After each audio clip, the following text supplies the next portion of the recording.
A lot of people around the world pray, and I don't see the world getting any better. So my question would be, what does prayer have to do with Kabbalah? Is it involved? Does it help? Are our prayers even heard?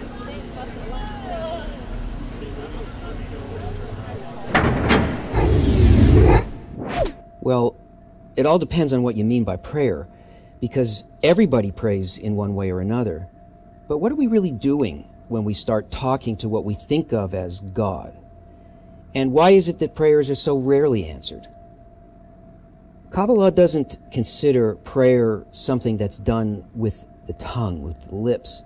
You know, the saying of beautiful, inspiring words that we read, praising the Creator, or even our own spontaneous words. That's the religious model of prayer. The Kabbalists tell us that the upper force doesn't listen to words, but only responds to what is actually in our heart, and that it only answers one kind of prayer, a true prayer, which is a bottom-line, gut-level need. That's the most powerful desire that we have at any given moment. And even then, it has to be the right kind of a desire. See, in religion, a person believes in a God who's in control, and that there are events that happen or may happen to him or her that are felt as either good or bad. Now, if they think that something bad is happening, they start praying. They ask that God change his attitude and instead be kind and take away or prevent the bad event. Make it good. In this kind of a prayer, a person thinks that the Creator's attitude is completely variable, and the prayer is that God should change and my life should remain comfortable. The gut-level desire here is that God should serve me. So this kind of prayer is never answered, because it has nothing to do with why the events happen the way they do, or with the Creator's attitude, and nothing actually changes here. Not the outcome, not God, not the person. In fact, this isn't prayer at all. It's a kind of bribery, but to no effect.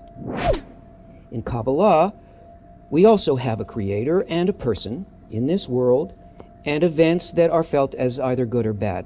But because the Kabbalah starts from the principle that all actions of the Creator do not change, that the Creator's attitude is always and only good, therefore all the events in a person's life are also always good. It's just that he can't feel it that way. So obviously the problem is with him and not with the Creator. So in that case, what appeal can a person possibly make? The Kabbalist asks the upper force to change him so that he can feel the event as good by altering his inner nature so that he can sense the loving attitude that the Creator has in sending him that event. In fact, that's the reason he received it, so that he could continue to develop a true need to rise to the level of the attitude of the Creator, to want what the Creator wants to give him. And that need is his prayer. And that prayer is answered immediately. And the man's reality truly changes because he begins to live in and to perceive a very different world. To find out more about what a person needs to do to be able to sense the Creator's attitude towards him, check out some of the links up here.